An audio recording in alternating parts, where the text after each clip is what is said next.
Merci Madame la Présidente.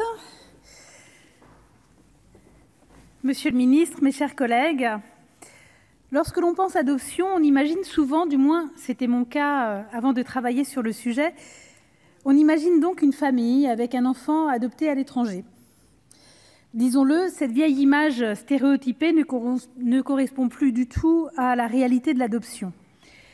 Elle ne correspond plus parce qu'il n'y a plus d'enfants étrangers à adopter, ou en tout cas de moins en moins.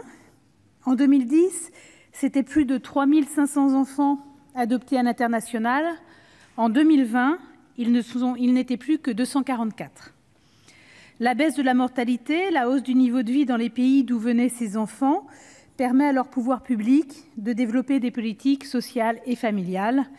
Si l'on ajoute à cela le développement des moyens de contraception, le nombre d'enfants confiés à l'adoption internationale a drastiquement baissé. La réalité aujourd'hui, c'est aussi que le peu de mineurs adoptés ou à adopter, à l'international comme en France d'ailleurs, sont des enfants à besoins spécifiques, avec un parcours de vie compliqué et qui nécessitent une attention particulière, ce qui ne correspond pas souvent à ce que les adoptants souhaiteraient.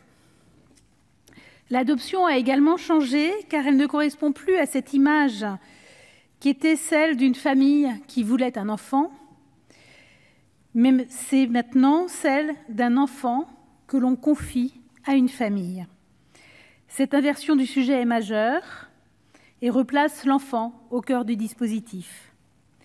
Nous devons offrir à cet enfant une famille qui l'aidera à grandir et à se développer harmonieusement. Une fois que l'on pense à l'enfant avant tout, l'adoption devient l'un des outils de la protection de l'enfance.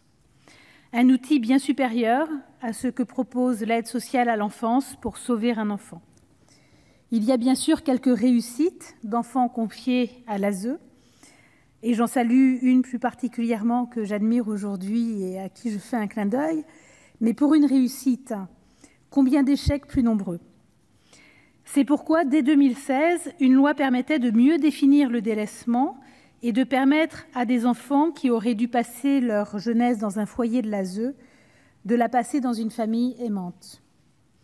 Il nous reste cependant encore des efforts à fournir pour rendre l'adoption des mineurs en France plus facile, plus fiable et plus rapide.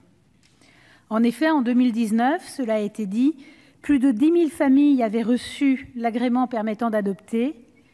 La même année, 3 248 enfants avaient le statut de pupille de l'État. Pourtant, cette année-là, 706 adoptions. C'est trop peu. La réalité de l'adoption en France aujourd'hui, c'est aussi que l'immense majorité des adoptions sont des adoptions simples et concernent très majoritairement des majeurs. Face à ce panorama de l'adoption en 2021, que vient donc ajouter cette nouvelle loi? Dans les grandes lignes, l'élargissement de la possibilité d'adopter aux personnes liées par un PACS ou en concubinage, l'instauration d'un écart d'âge maximum de 50 ans entre le plus jeune des adoptants et le plus jeune des adoptés, la possibilité pour le tribunal de prononcer l'adoption de mineurs de plus de 13 ans ou de majeurs protégés lorsqu'ils ne sont pas en état de consentir, la création d'une obligation de formation préalable à la prise de fonction des membres du conseil de famille des pupilles de l'État et l'obligation de suivre une préparation préalablement à la délivrance de l'agrément en vue d'adoption pour que les candidats soient mieux informés de la réalité du parcours de l'adoption et sensibilisés au profil des enfants effectivement proposés à l'adoption. Finalement, on le constate, ce texte n'apporte que peu de choses. Cette proposition de loi dont nous débattons aujourd'hui aurait d'ailleurs dû compléter et donc venir après le projet de loi protection de l'enfance. Hasard du calendrier ou pas, nous travaillons à l'envers. Je souhaite cependant revenir sur 2 points. Je regrette la suppression de l'obligation d'accompagnement des adoptants par des structures expérimentées dans le cas d'une adoption internationale. Nous aurons l'occasion d'en débattre, mais j'ai tendance à croire qu'en la matière, un supplément de protection tant pour l'adopté que pour les adoptants, est bon à prendre. Cet accompagnement n'était pas là pour contraindre qui que ce soit, mais bien pour protéger adoptants et adoptés de pratiques illicites. Les fermes à bébés, oui, vous m'avez bien entendu, les fermes à bébés n'ont pas des OAA ou l'Agence française de l'adoption comme clients, mais bien des adoptants individuels qui participent souvent à leur insu à l'exploitation du corps de la femme, du début à la fin.